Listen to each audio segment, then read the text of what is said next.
Welcome to the French Drain Man channel. I'm your host, Robert Sherwood. In this video, we're going to install 10 underground buried downspouts.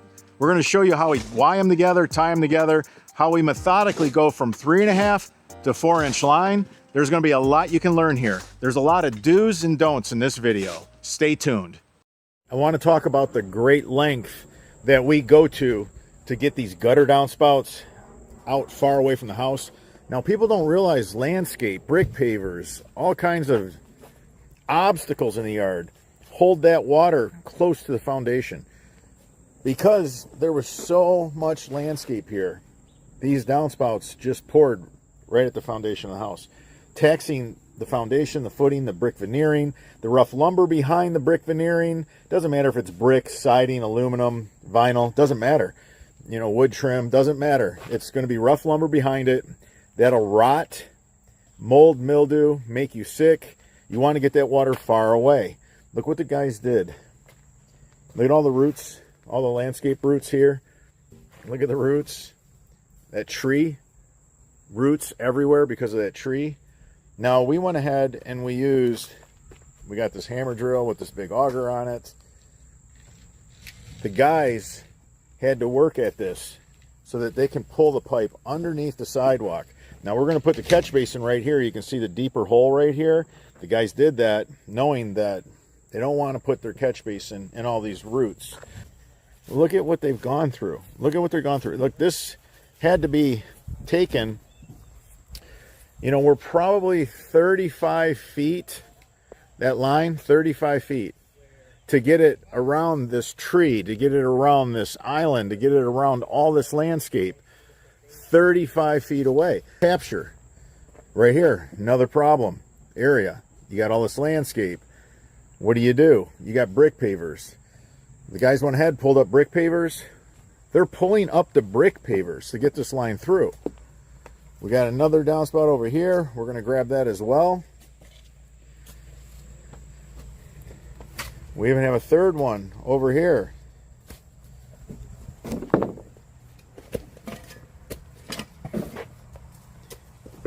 Look at the work that these men are having to go through to get this water out far away from the house. A lot of work to get these gutter downspouts ran far away from the house. Now this one, we have the storm sewer right here, the storm drain. So the guys are pretty shallow here because we got good grade. It falls really nice. But then right here, even though it's falling really nice, they go super deep. You always do that before you get to a stormwater drain. You check that out. Nice core. You want that core to be at the bottom of the trench so you're not holding any water. There's a lot of things as far as details that you strategically have to do to get things right. I want to go through all those things in this video, help you guys out. I see this all the time. People put these gutter extensions on and they think that's enough. What happens is the water dumps into your dirt, your soil. It's wicked back to the house. This is not enough. You got to run them far away from the house. How well do they work? How well do they stay on? You have some strong winds and a big storm comes in, these don't stay on. So look at this. Look at all the rot, the wood rot here. Here, I'll show you some more. So over here we got 3 downspouts in this courtyard area. Just go up in there and take a look at that. Look at that rot. Look at this house, because the downspouts were never ran responsibly. Isn't that crazy? I mean, you tell me. You want to run something above ground. Why? Because you think it's going to freeze in the wintertime? Look, if this has slope, it's never going to freeze. If you have slope, water's not going to be sitting in the pipe to freeze. I stress this point. People want to put above ground little extensions that are cheap, that get you, 5, 6, 7, 8 feet away from the house. It's not enough. You got to route this stuff out of the landscape. Look, here's a good example. Look at this edging, cameraman. Look at this edging. You see this lip on this? You know what happens? You got a little extension on these downspouts. The water stays in that bed area. That edging is holding that water in place. So you have all this moisture in here rotting the bays off the house. And why? Because you thought if you went underground, they're going to freeze in the winter. Nothing can be further from the truth. Downspout do's and don'ts. Never just run something with an extension above ground. Rule 1, That's going to get you in trouble.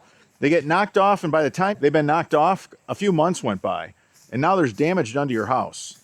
You want this stuff ran far away, you want it on 1% slope. If it's on 1% slope, it's not going to have water in the line to freeze. When it's raining, obviously it's not cold enough to freeze water. So as the weather turns cold, the water that was in that line ran to the pop-up on 1% slope. The line is empty.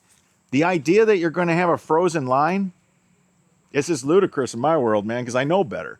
So these right here, this catch basin, you don't think we thought about winter when we designed this catch basin? So let me show you how this works. The whole system's on 1% slope. The top of this catch basin mocks the pipe. You can see it. It's on 1% slope. Guess what? So there's some water left down here. Big deal. Is this going to freeze solid? Maybe. If it doesn't leach into the subsoil because we drill a bunch of little holes in it, maybe. Have I ran cameras through these in the wintertime and showed this on my channel where this is a block of ice, but up here is open and ready for the next thaw? We put all that thought into each and every component. Take a look at this bay. Look at the rod on that bay. Look at that downspout. How close is it to that bay? Now, I'm not going to lie. It took a little work to get this water out of here.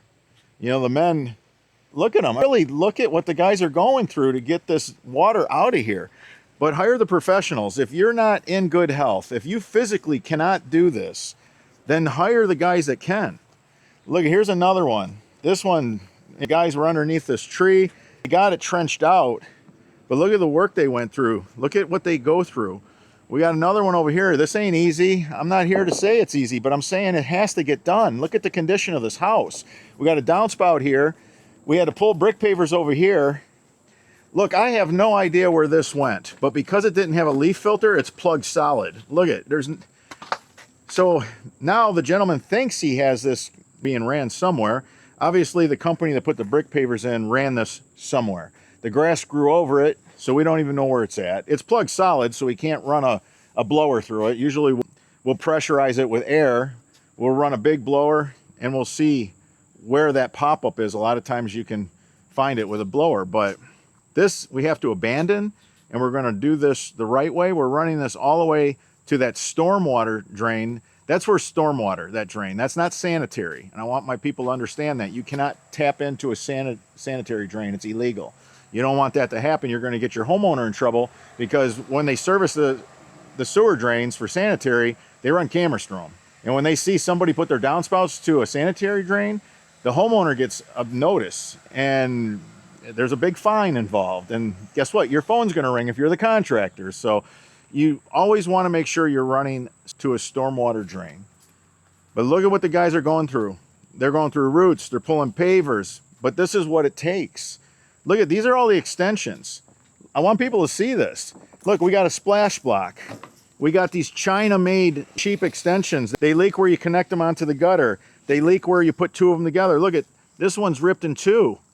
And then some aluminum extensions too. And people just think, oh, that's all I need. This is good. No, that leaks at every connection point. This is garbage. This is trash. Leave it on the shelves of those big box stores, whether that's Aco, Home Depot, Lowe's, I don't care. Just leave it there. It's not worth the 10 bucks or whatever you paid for it. Look at all the damage that was done to this house. Look at all the rot. You know, showed 3 wood bays that are rotted right off this house. Now, sure, this didn't happen in a week or a month, but people leave stuff like this for years, and that's when it taxes the house. That's when it does the damage.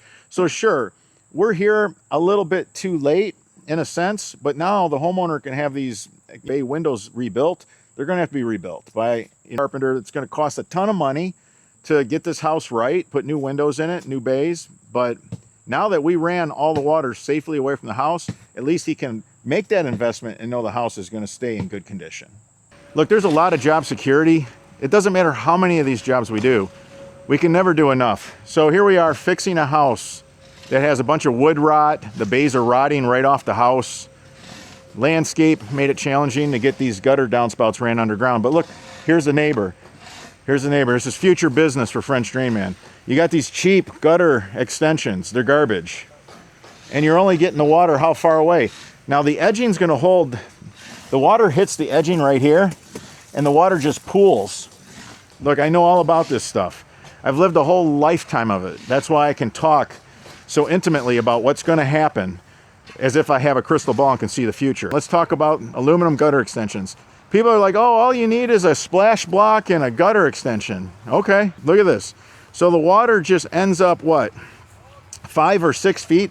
Guess what? The water gets wicked right back to the structure. Now you can see he's already replaced all the wood. All this wood is new. All this wood has been replaced. You can see it. I think it might be a composite board that they replaced it with, hoping that it'll last longer, but that's newer.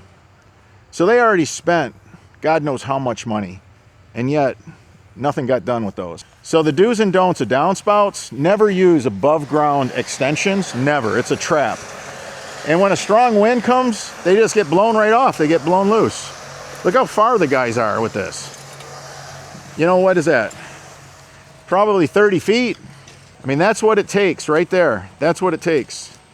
Same thing over here. But look at the obstacles they went through. The bushes, the trees, the sprinkler line, the utility, all the pool plumbing. This is where you want the water. Get it away from the house. People don't realize that capillary action can happen up until about 20 feet. Minimum on downspouts, you better be at least 15 feet. But think about that. Certain soil types will wick water back to the house up to 20 feet. So that's why, you know, we always say minimum 15, but the sweet spot for us is 20 or better. Another thing that I want to talk about, people always say, you're going to kill that tree, you're going to kill that tree. You don't know what you're talking about, going to kill that tree. Look, I got a PhD in horticulture. I spent a whole lifetime putting in landscapes. You know, French Drain Man is owned by Sherwood Landscape Construction, LLC. You're not going to kill a tree because you cut a couple anchoring roots. And as long as you don't cut all the anchoring roots around the whole tree, it's not going to blow over. So this is what it takes to get a good roof runoff system in. These are the obstacles that we always encounter. I want to teach the homeowner about all the do's and don'ts, because if it's ran correctly, it's never going to freeze. If you're using the French Drain Man line of products, you're never going to have any issues. We're going to video this as Cal goes through this as it progresses, and we'll show you all the different connections on how to do a 3.5 inch to a 4-inch main and keep maximum slope. It's really nice. He's super shallow up in here because he's using that 3.5 inch pipe. And you're not going to max out a 3.5 inch pipe with a 2x3 downspout. It's just not going to happen. 2x3, a 3x3, and even a 3x4. A 3.5 is going to handle it just fine. When you're merging 3 downspouts into one line, that's when we go to the 4-inch. And we're far enough away from the house now that we're finally getting deep enough to where a 4-inch line is perfect for the trench bottom. Because when you're doing 1% slope, you're going to slowly get deeper as you get further out. For the homeowner and the young contractor, do what you see that Cal did here. Stage your job. Look what he did. He has all the leaf filters on. Look, there's 3 downspouts in here. Look at it. He's already got the riser cut. The downspout had to be cut. This is all fitted. Get all that done first, right there. That's how you want to do this. Got a second one right here. We got a third one over there. Look, he dug little sump pits for his catch basin. That way, when the catch basin goes in, remember, male to female with a direction of flow. He's got that already pre-dug. You can see where he's got Ys. He's laying his fittings out where he knows he's going to need them. Now they're pulling the pipe. Now you can't even keep up with them. They're going to start clicking it together. This is how you want to do your job. Now, you can tape as you put it together. It's easier to do that right now. Cal's going to tape where the pipe goes onto the coupler and where the coupler slips on the not quite a 90. He already taped the riser on the not quite a 90, and that's it. That's all you tape in this corner. You don't want to tape the leaf filter in the riser. There's no need for that. It's unsightly. It doesn't look good. And if you did it right and you have 1% slope, it's not going to leak. Now, if you have a long run that's 50 feet or more, then you want your riser to be taller. That way you can have some head pressure and you don't have to worry about the water leaking out of the leaf filter. Remember, the leaf filter has a vent. The vent on the leaf filter is just like the vent on a gas can. When fluid is chased by air, it accelerates the fluid. So this system's going to work more efficiently. All these parts were engineered and designed by professionals. Everything was thought out, methodically thought out. Working with the contractors and engineers as a team, we got the best of both worlds. We have a nice, easy, convenient product that's going to be extremely efficient, strong. We couldn't be prouder of all the components that we're making here at French Drain Man. Now that connection won't come apart. Cal just put that catch basin on that 3.5-inch line. We're going to tape it so that it don't leak and so that tree roots and shrub roots don't get inside it. But it don't need tape for strength. Our fittings, a lot of them are patented. They have these spring-loaded barbs that hold incredibly well. You can't even pull them apart. I was so sick and tired of using parts that companies made, and as you're putting it together and you go to pull some more pipe, the whole system's falling apart at all the connection points. I know so many guys that would take screws and just put screws in to hold the fitting so that as they're putting it together, it doesn't fall apart. That doesn't happen with French Drain Man components. The hold is incredible. You're not going to have any issues. And the guys are using the tape just to keep the roots out. That's all that's for. A lot of contractors will not use tile tape when you hire a drainage contractor. If I'm the homeowner, I'm asking them, do you use tile tape? Will you take pictures?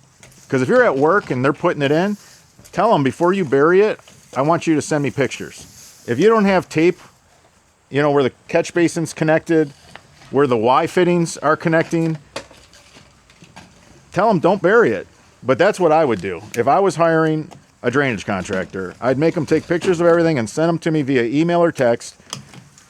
And if I seen everything was put together proper, or if you have a question at that time, you know, you want to ask that question. You just heard that fitting go together. That fitting has a hold of that pipe like you can't believe. You can't get that apart. You don't need screws to keep that fitting on. And you can see all the ribbing, all the cross bracing in that fitting. I mean, our fittings are so strong they can be driven over. Some people say that French Drain Man is overkill, but don't you want your drainage to be overkill? I know I do. I mean, you just seen all the damage that this homeowner has with all the rotted bays on his house. I mean, who wants to live like that? Who wants to have to spend money like that? I don't. I mean, that's a terrible way to spend your money, having to replace all that rotted wood on those bays. We're going to do our best to show what we can, but know this. All of our parts and components are made to go together quick, fast, easy, with a strong hold. So it's really hard for us to film a system going together when you have a few guys working on 3 downspout lines that come together like you see here.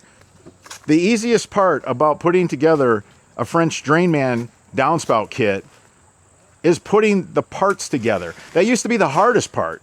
People would be frustrated and they'd be, you know, sadly using all the wrong components, duct tape. You know, you go to Home Depot and you buy a bunch of parts to put a downspout, you know, underground buried downspout together. You're going to have to put screws in it. You're going to have to use a lot of tape just to hold it together so it's not all falling apart, because most of the components weren't made to go together. It sounds crazy, but that's just the way it is. And none of it's recycled material. And none of it has blown in filler. There's no fiberglass or talcum powder blown in. There's a lot of things sold at the big box stores with blown in filler. Most things are built with either recycled materials or blown in fillers, which that is going to compromise the quality of the component. You're going to have pipe that'll crack or, you know, basically deflect, which means it'll just pancake on you over time. The recycled materials, I don't know why, but animals love to chew on them. The virgin pipe that we make, animals don't chew on it. They just don't. We don't have those issues where voles, moles, rats, mice are chewing holes in our drain pipe. So we're using good quality virgin, no blown in filler, no recycled materials, and it's rated to last 200 to 500 years. So nobody's going to be living when this fails. I don't know when that's going to be. I can't tell you, between 200 and 500 years, but nobody living is going to be able to see one of our systems fail that they put in. When homeowners say, you know, what kind of guarantee do you give me with this system? I'm like, lifetime, a lifetime guarantee. This system's going to work for the rest of your life. There's going to be no issues with it. So if you do have somebody to help you, like you notice you see Cal and Antonio working together over there, I mean, it really makes a big difference when you can ask somebody, hey, can you hold this catch basin for me? Because you want to make sure that the sediment trap's pointed down. If you tape it and the catch basin was a little crooked, and then you go to put it down into the sump pit, you're going to have a little bit of issues there. So the guys, they work really fast. We're doing the best we can to get everything that we can for you recorded, but you can just see how fast everything goes together. Once you get your trench opened up, the assembly is easy. We have so many 5-star reviews that I encourage everybody to go read our Google reviews. People talk about how strong our components are, how well they work, and they also talk about how easy all the parts go together. So we always put some drain fabric under our catch basin, and I want to explain why. We want to put some pea stone between that drain fabric and the bottom of our catch basin. We want the water to leach away after a hard rain. So really small holes, that's what you have on the bottom of this catch basin, really tiny small holes. You basically don't want big holes in your catch basin because during the rain event, you don't want to be losing crazy amounts of water close to the house. You just want little holes so that after all the bulk water has been moved, the water that's in that catch basin can slowly leach away into the subsurface soil.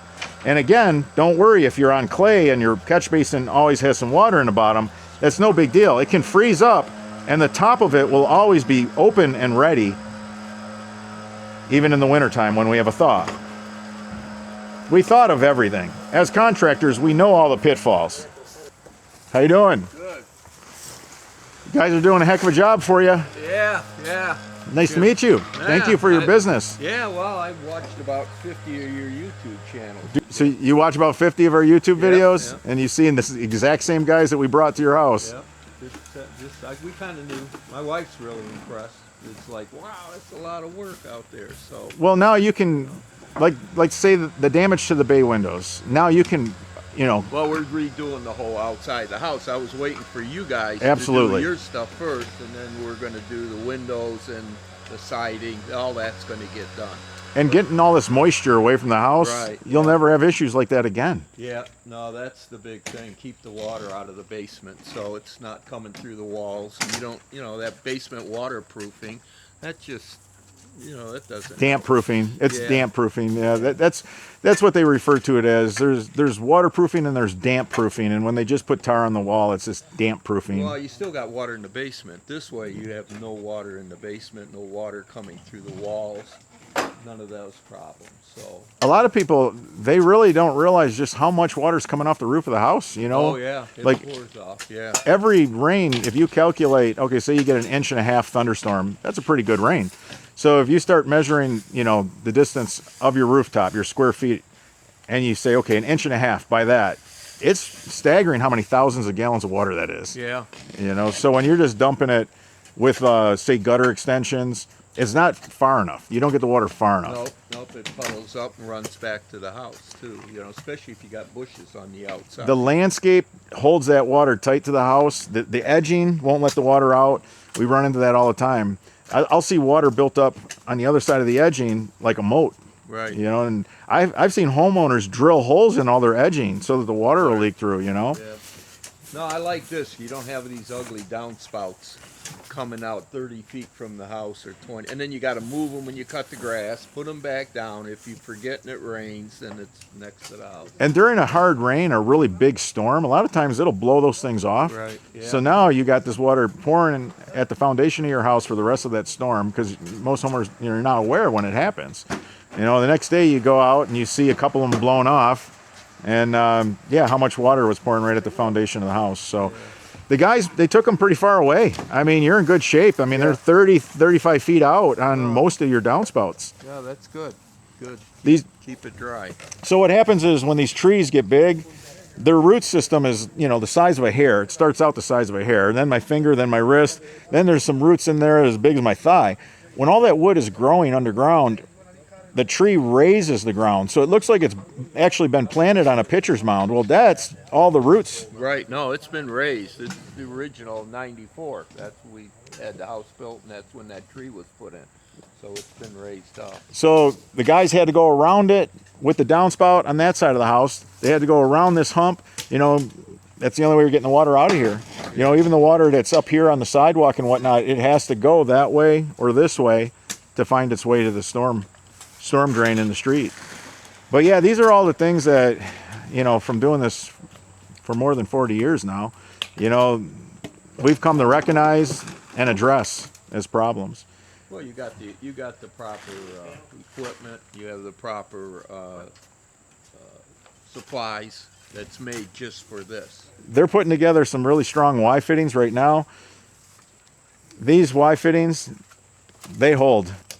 So what the guys did is really smart, and I want to point it out to the cameraman and the homeowner. They're Ying these two together. Why are they Ying these two together? Well, that one right there is super small. It's only 2 foot. It's like a vanity gutter up on top of the house. So it's there so nothing drips on your head if you're on the porch. But it's not responsible for a lot of water. So we can put these two together, no issues.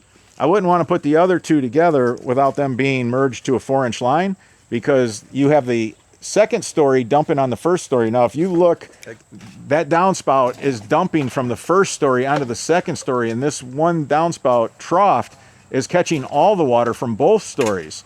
So the two downspouts that are coming off that gutter trough, they're responsible for a lot of water. So when we merge these two together, they're going to be on a 4-inch Y. You don't want to put a 3.5-inch Y here, because now you're choking it down. You want to go to your 4-inch at this point. You always want to jump up to that Y fitting of that size when you're using 4-inch. So let me ask you something. If we had 5 or 6-inch gutters, would you need bigger piping? No. No. Same piping. Yep. Yeah, it'd be overkill. You don't need it. I mean, could you go to 3x4? Yeah, 3x4. And what would you benefit from? Well, the 2x3s, those 90s right there underneath the overhang, they always plug with leaves on the 2x3s. So they're just, when you go 2-inch, it's just not enough. So when homeowners go to the 3x4s, the leaves seem to pass no problem. That never gets clogged on a ladder. A lot of the leaf downspout catchers, you have to get on a ladder and they're up, you know, kind of where your 90s are, right under the 90s. And I'm like, no, nobody's getting on a ladder. Ladders are unsafe. Look how many people get injured and even killed, you know, literally break their neck because of a ladder. You know I don't want to be up on a ladder over leaves. So every time it rains, it'll bring leaves down. You don't have to check them. When it's not raining, there's no leaves in there. That used to come over the side because I got leaf guards, and it would come over like a waterfall. Okay. It would just go right down the basement. So I cut the gutter guard off the top. I put splash guards. I like that.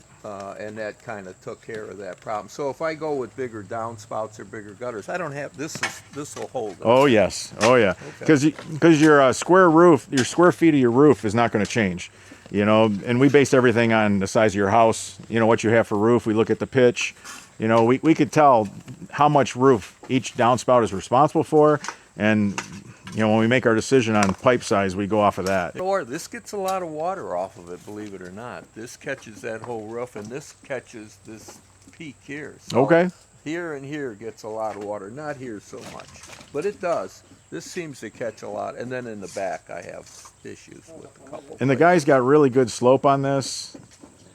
You know, it's not going to hold any water in the wintertime, so it'll always be waiting and ready when we have a thaw. Yeah, and you have 4-inch pipe here. Yep.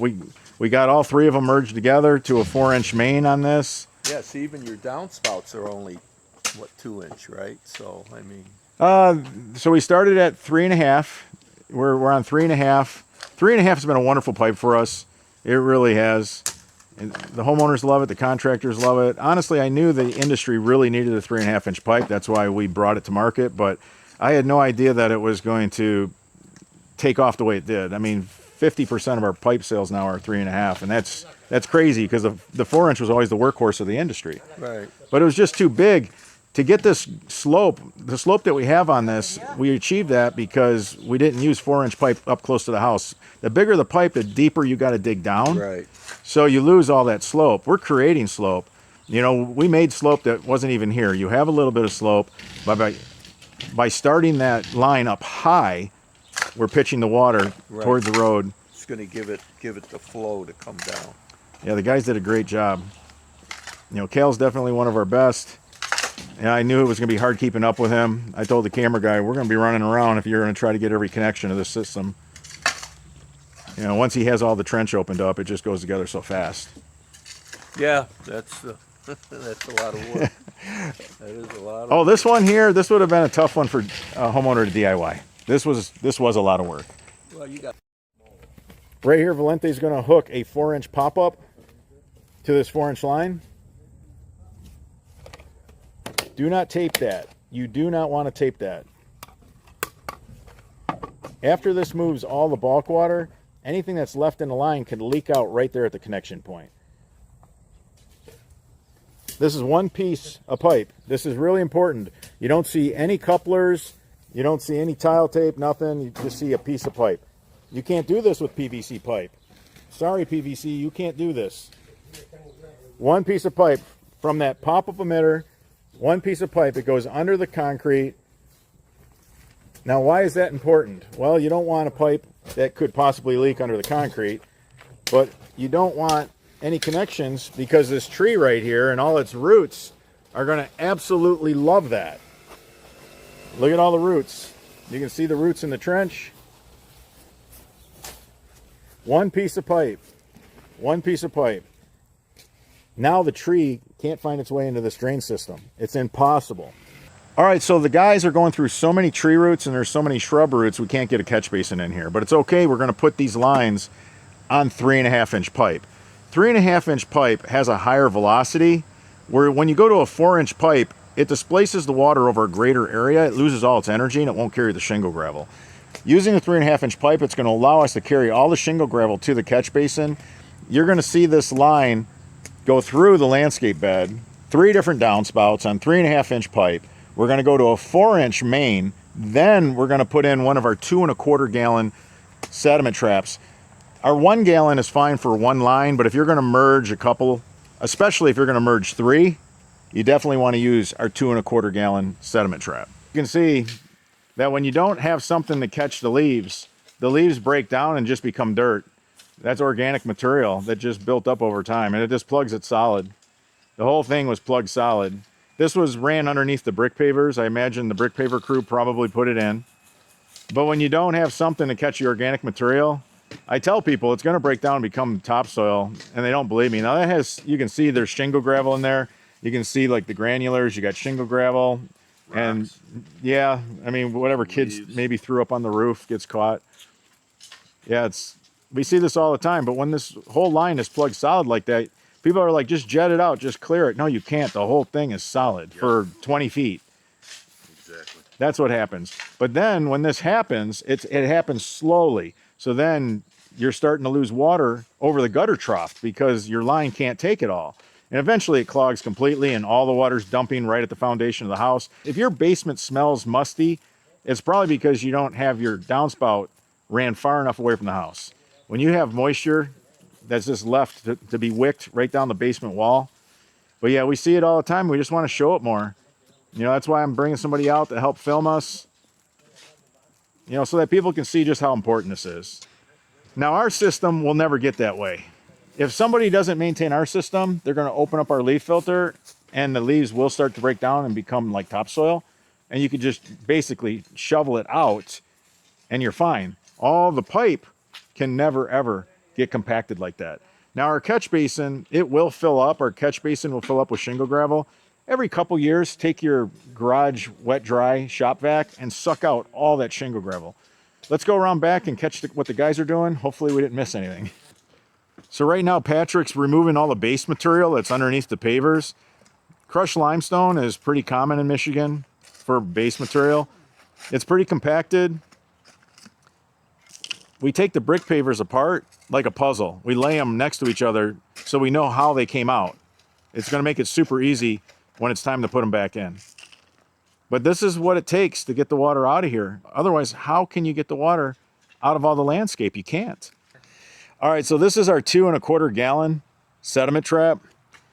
We have 3 downspouts, and we're in landscape. There's so many roots. There's sprinkler lines. There's no way we're getting in the 1 gallon sediment traps that we like to put on each line. So we're going to use a 2 1/4 gallon sediment trap. This is a big one. See how we cap these off? These bottom ones, they're capped off. Just so homeowners know that are seeing this. This is our end cap for a 4-inch pipe, and it also serves as a cap for our catch basin. This is our 4-way connect catch basin, and this is what we do when we want a super sump that'll hold 2 1/4 gallons of shingle gravel. So they just pulled that under the sidewalk. See how he's cutting the end of that pipe off? He had it all tile taped, so when he pulled it through, it didn't get filled with dirt. The guy's cored under the sidewalk. That's what it's going to take to get the water out of here. Do you see what he's doing? Do you see how that's one piece of pipe? One piece of pipe. We're going through all those tree roots. How in the world are we going to prevent these tree roots from just killing this system? By using one piece of pipe. If you have one piece of pipe and it has no connection points, the tree can't get into that system. It's impossible. So we're going to have a piece of pipe from that not quite a 90 up by the house that you see Valente taping right now. And then we're going to go under the sidewalk, and at that point we'll put in a catch basin. That's for shingle gravel. And then we'll have another piece of pipe that goes all the way to the pop-up. And you can see all the roots in that trench. Look at all those roots, man, on the sidewall of that trench. Crazy. Like, how do you expect a drain system to survive next to a big tree like this? It's not going to. The only way we're beating these trees is by using corrugated pipe. One piece of pipe the whole way to the pop-up. Can't beat it. And this is about 5 times stronger than the pipe you're going to get at Home Depot or Lowe's. Matter of fact, this is 5 times stronger than most pipes that you're going to get at landscape supply centers too. This is our Pro Kit. Our Pro Kit comes with a not quite a 90 and a riser. The pipe that we're using is 5 times thicker than the pipe that you're going to buy at a landscape supply center. Usually a landscape supply center will have a pipe that's just a little thicker than your Home Depot, Lowe's, Ace Hardware pipe. And it'll have a heavy duty stamp on it, but it's not. I'm just going to be honest with you, it's not. And it's always recycled, no virgin pipe. They're not stocking virgin pipe in these landscape supply yards. Now we're trying to get into more landscape supply yards, and we have been making progress with that. But from a nationwide standpoint, it does take time. If you are a landscape supply center and you want to have our heavy duty pipe so we could send people in your area to you, give our office a call at 248-505-3065. The guys are flying. Our systems go together so fast.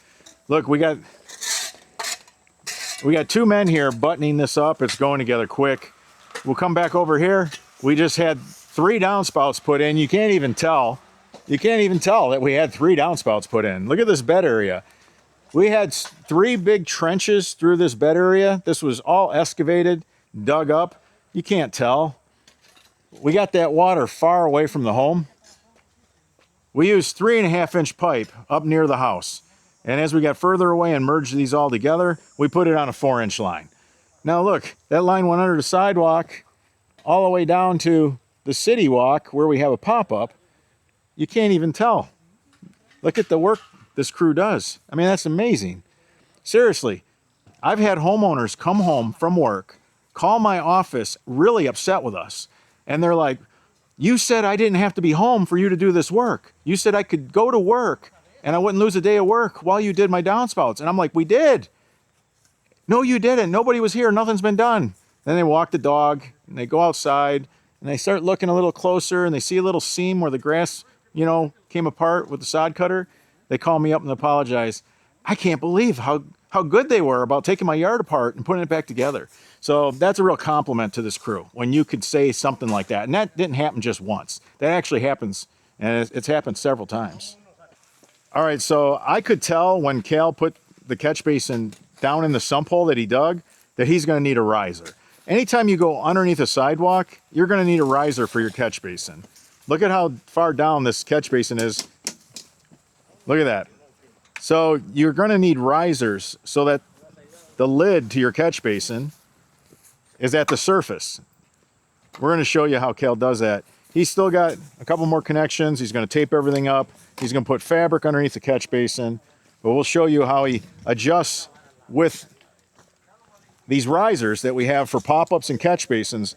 Our 4-inch riser for our 4-inch catch basin is also our 4-inch pop-up riser. And that didn't happen by accident. Why have a bunch of parts and pieces? If you can make one part do the same job in 2 places, everybody benefits. Contractors don't have to have a pop-up riser and a catch basin riser. They can just have some risers that fit both. Now what's cool is we got this flange on our risers. So when Cal backfills this catch basin with dirt, the dirt's gonna be on this flange. When you go to pull the lid off, it won't take the riser with it. Slip fit, no glue, no tape, no screws. All catch basins have screws for the most part. When we built our catch basin, I asked the engineers to work with me on everything being a good pressed fit. This is a good watertight seal. It just slips on. I don't like screws. Those little screws get lost in the dirt and the grass. I spent a lifetime looking for little screws when I was maintaining catch basins that were made by, you know, the ones that you see in the big box stores. They all got screws. Just look at them. Doesn't matter if they're 9x9 or 12x12. The screws are a nightmare. So when you dig out your trench, you always want to dig a hole for your catch basin. You want it to be a big sump pit. You want it to be really oversized. You want to have your catch basin levitating.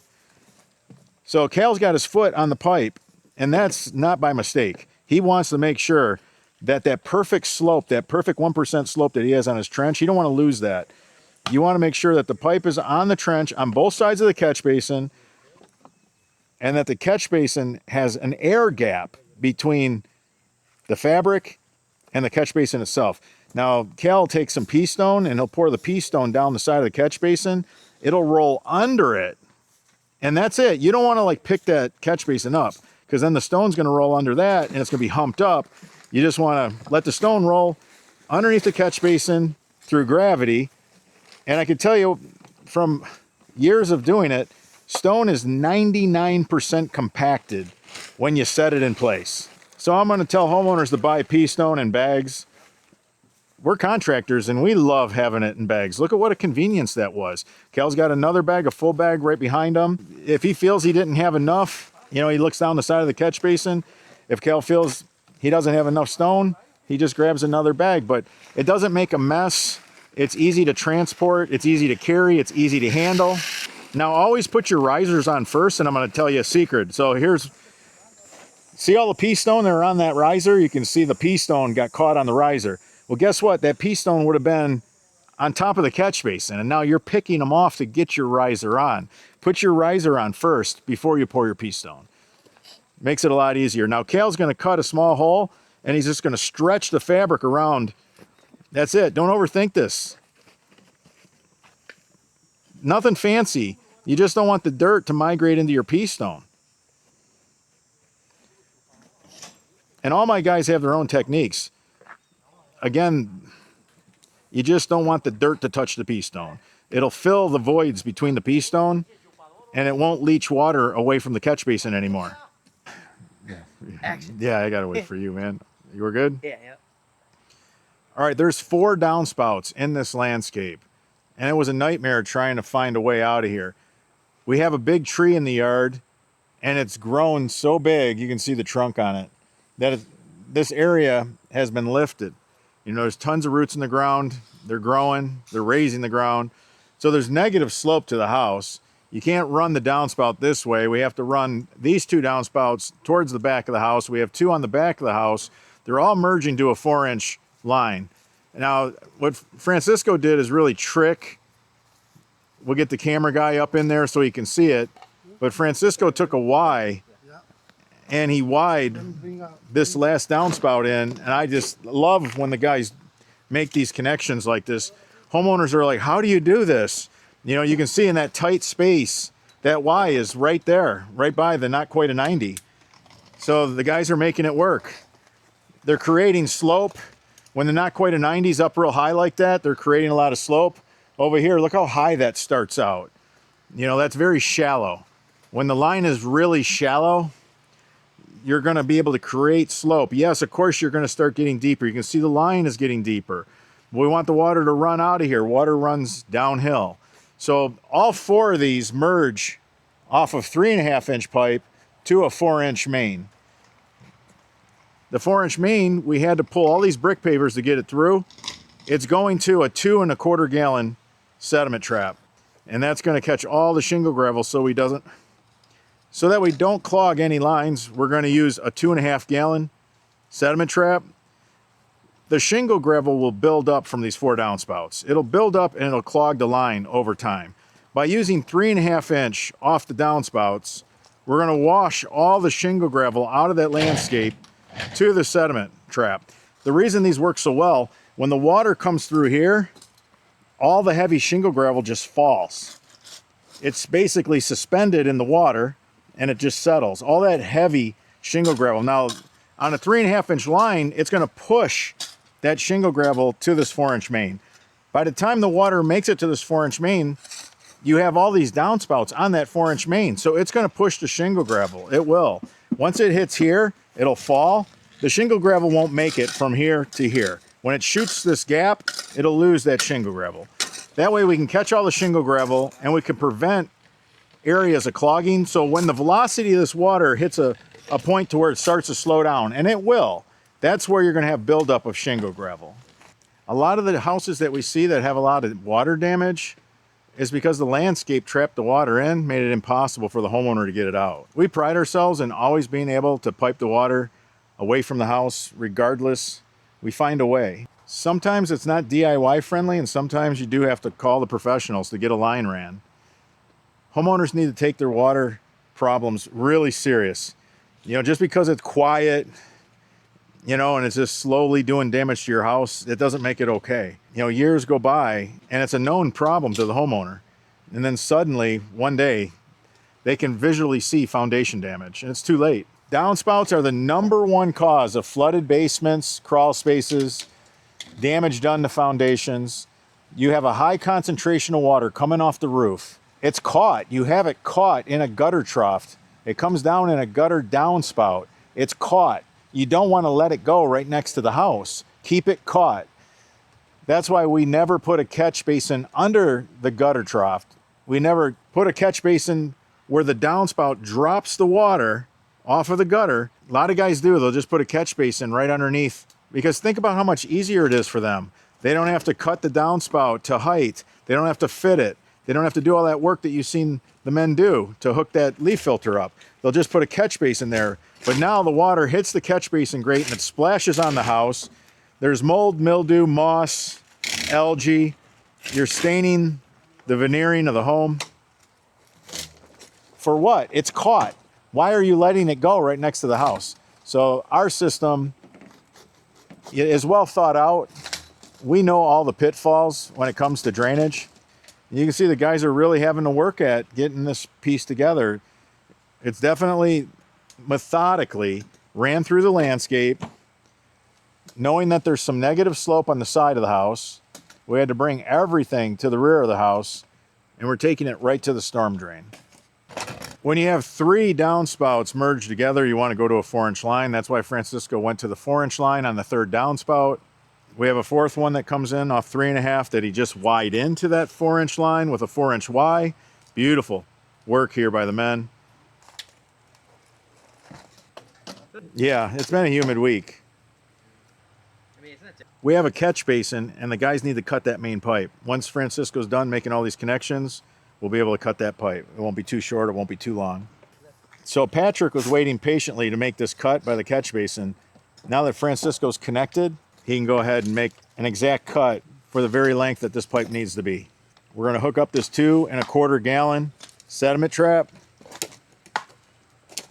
We expect about right at that point, the velocity of the water that's coming off the roof is going to start to slow down. It's going to drop into the sediment trap. Yeah, and that's the last connection too, and those are always the toughest because you can't like pick the line up. There's elements of the job that are not glamorous, you know, but somebody's got to do it. You know, it's a dirty job, and I guess if it was easy, everybody would be doing it, so we're more than happy to be the guys. So there's a soil-grown bacteria known as iron ochre, and that's in the water here. Yeah, it's terrible. It clogs line, it's bad news. So right here, like zoom in on that, that's code. You got to use hydraulic concrete for this. If they come and do an inspection, they want to see that. Not every place asks you know, for an inspection. And a lot of places, once they know the contractor, they're like, we don't have to inspect your work anymore. But this is what's known as a core and tap. If you get a quote from a drainage contractor, and in the quote, there's a charge for the core and tap, that means he's going through the sidewall of the concrete storm drain. And yeah, it's a big job. A lot of guys will just put a pop-up emitter at the end of the line right at the storm drain, and that's not good enough. We want to go down and through the sidewall of the storm drain. That way we're going to empty out the pipe. I don't have to worry about this pipe freezing in the winter. It's impossible. It has good slope all the way to the storm drain. So hydraulic concrete sets up fast. It sets up so fast that you can't screw around.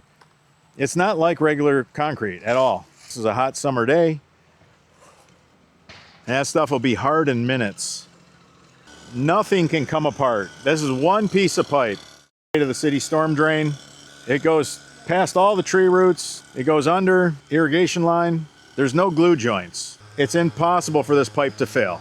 It's one piece from the storm drain all the way to the sediment trap. These 4 downspouts were a lot of work. We had several men that took part in making this happen. You can see we had to go through tree roots. We had to weave through landscape. We had to go around and under brick pavers, sprinkler lines. We couldn't have done it with PVC pipe. It would have been a nightmare to have done this with PVC pipe. We would have had so many cut joints, so many fittings, all these glue joints that would crack and roots would get in. This system would fail in no time if it was PVC.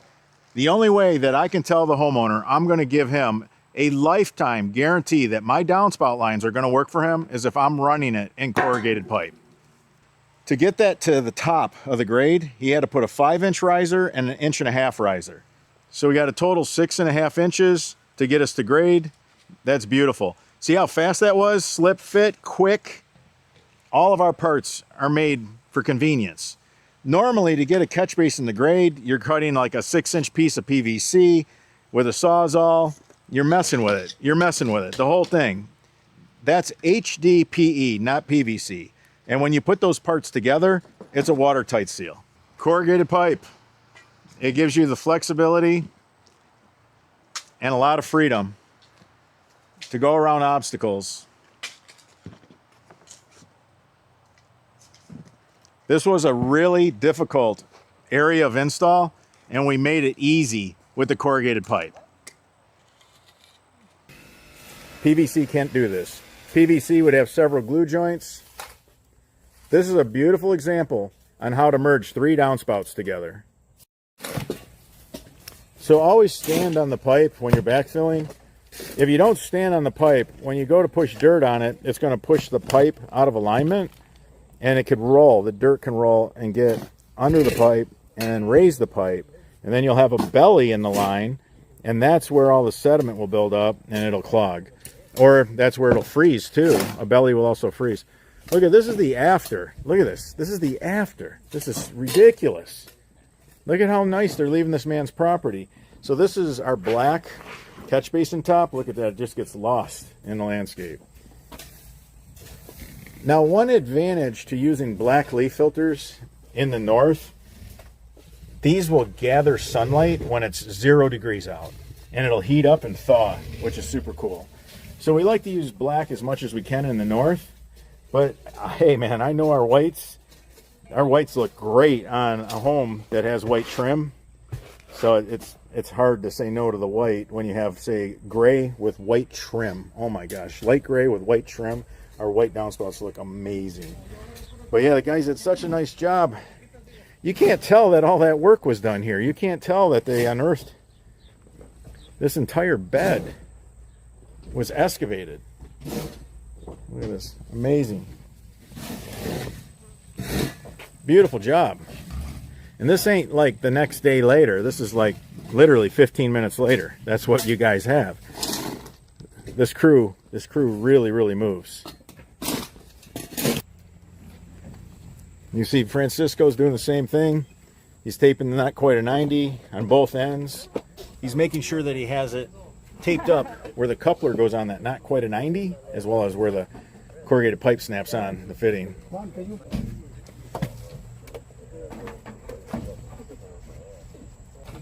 All right, so Francisco went ahead and he measured that. Francisco has that pipe up tight to the house, so now Juan can cut over here. When you have more than one person working on a line, you have to wait to make sure that you don't end up cutting a pipe too short or too long. Look how thick that pipe is. Look at how hard it is to cut. Our 3.5 is so thick, it's ridiculous. So the guys are taping up all the connections just so that the roots can't get in. You can see there's a lot of roots here, so it's super important to tape everything up.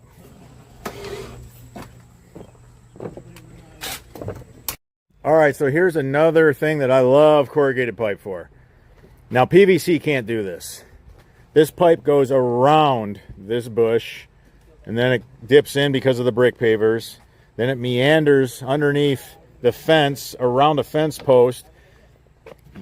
Look, PVC can't do that. One piece of pipe did all that. All those bends, all those turns would need fittings. So now if you had PVC pipe in this bed, what would you have? You'd have, you know, some glue joints. You'd have some glue joints up against the house. Then you'd have some straight pipe. Then you'd have to go to like a 22, maybe a 45. You know, you'd have a little bit of pipe, and then you'd have another fitting of some kind. You know, again, 45, a 60, a 22 degree. You have to take a ton of 22, 45s, and 60 degree fittings with you when you're doing PVC pipe. You got to have boxes and boxes and boxes of them. So you're using way more fittings to connect, because remember, with PVC, it's stiff and it's straight. It just goes out, and then you got to turn it. Then you go out, then you got to turn it. Then you go out, then you got to turn it. That's what that looks like. I'm being real with you. We want one piece of pipe so the roots can't penetrate it from the house through the bed area. Corrugated pipe can't be beat. Too versatile. And now that we have our pipe that's as strong as PVC, you don't have any excuses. All right, I'm going to brag on my guys. This is the after. Check this out. Look at this. Pop up. That line ran through the yard, under the sidewalk, through the landscape. It's amazing. Over here, this one was crazy. Look at this. Look how nice this looks. Unbelievable. Unbelievable.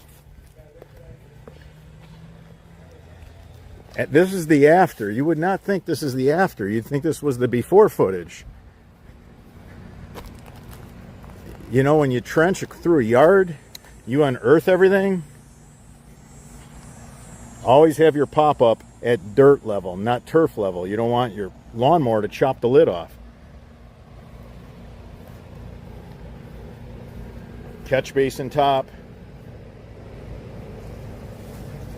Leaf filter. This is the after. Ran the water far away from the house. This homeowner can spend the money now to redo those rotted bays. The guys went through all those utilities for the pool.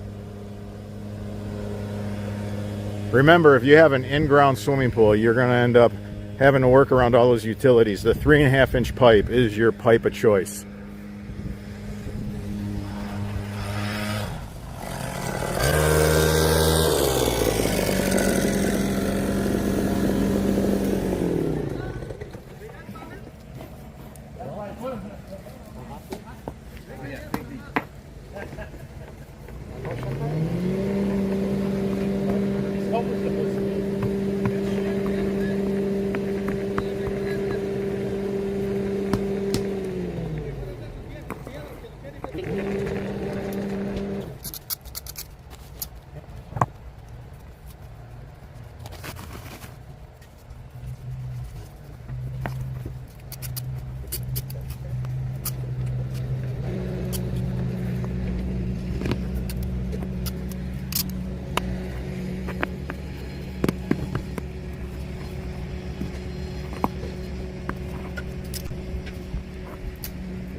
You want that?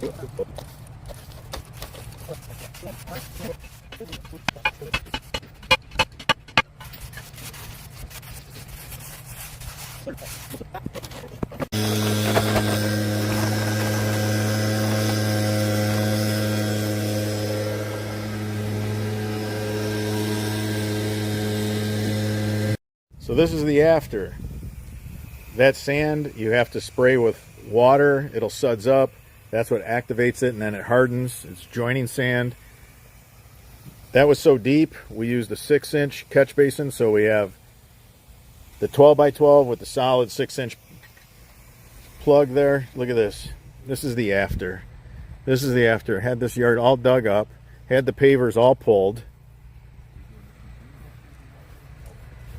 And we trenched around all the landscape, all the trees.